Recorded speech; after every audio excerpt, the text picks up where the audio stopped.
In this video, I'll teach you something that is not covered in any project management certification. That is how to be commanding and respectful at the same time when managing projects. These are the two critical skills barely used by most of the project managers, and that's the reason why the project fails or project run late. So let me ask you something. Have you ever wanted to push someone for an update, but you didn't want to sound rude? So you said something like, "Hey, I'm just checking in. Whenever you get a chance, please respond to my question earlier I sent." And then nothing happened. The deadline slipped, stakeholders got frustrated, and somehow you looked like the problem. So here is the truth. Most project managers think they have to choose between being polite or being demanding.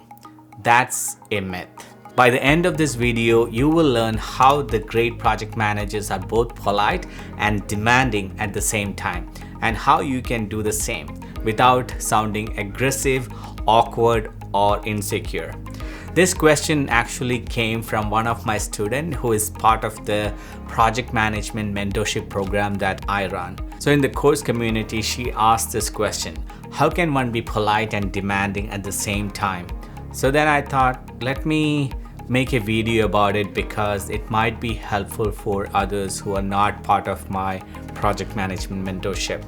So before I responded to her, I made this video so I can share it with larger audience, because I think most of you running projects or you wanted to jump into project management and not sure about you being polite, or if that is your natural way of dealing with people, whether you're thinking, can that be good for project management?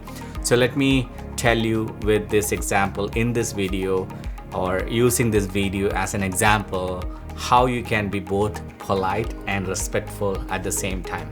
And that question is really powerful because being too polite leads to missed deadline, and being too demanding damages trust and relationship between you as a project manager and the team member. So great project managers do not choose between these extremes, they lead in the middle with clarity and confidence.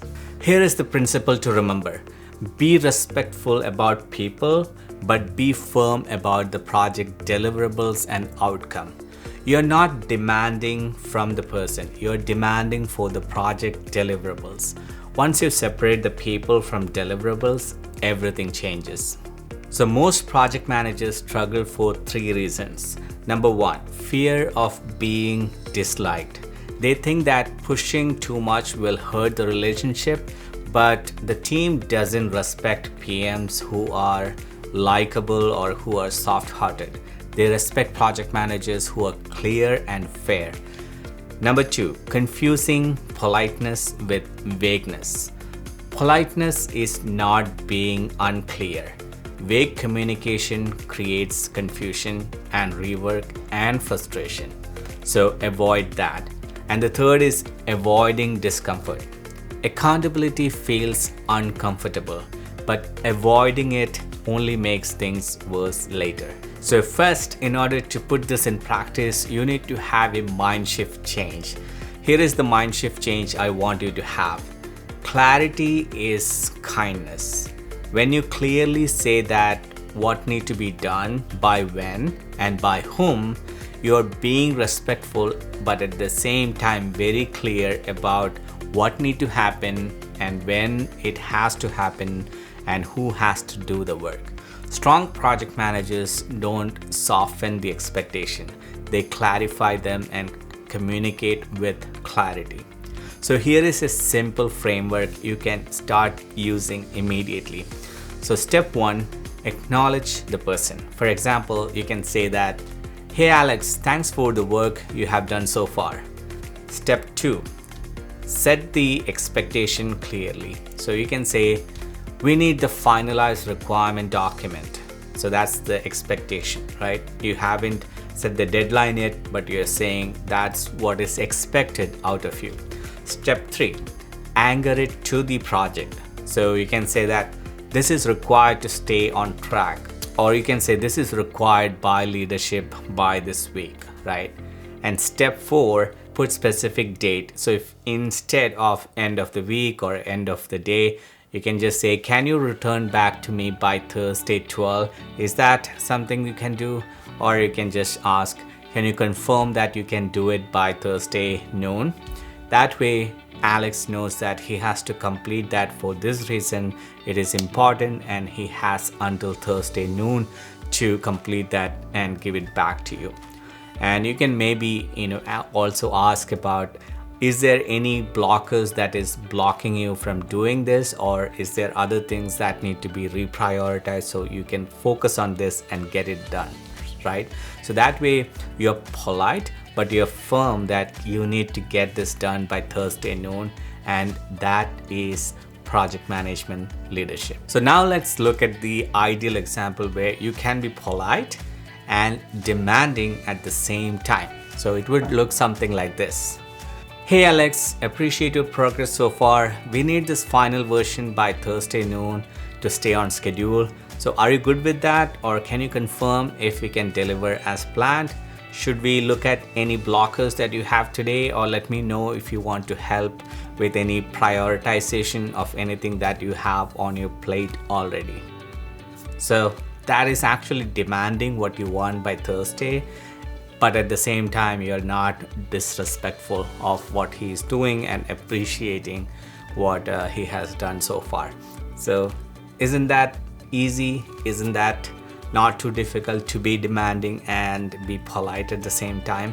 So that's what it is all about. When you communicate this way, you signal 4 things. You respect people, you protect the project, you are more clear about what is needed, and you expect accountability. You expect Alex to do his part to deliver the project deliverables. If Alex has something else he was working on, now is the time for him to open up and say, hey, by the way, I'm also working on this equally important thing. So what should I do? And as a project manager, you should be able to help how to prioritize things for the team. So that's how team take you seriously, and that's how stakeholders trust you as a project manager. So now let's look at some of the common mistakes. So avoid these mistakes. Number 1, do not apologize for deadlines. So you should not go to Alex and say, hey Alex, sorry to bother you. Could you just please, right? Do not over explain. You don't have to justify everything. This is part of the project.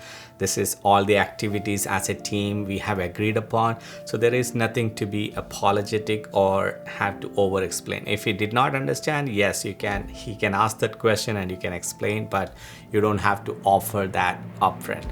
And you don't avoid follow-ups. Following up is not micromanagement.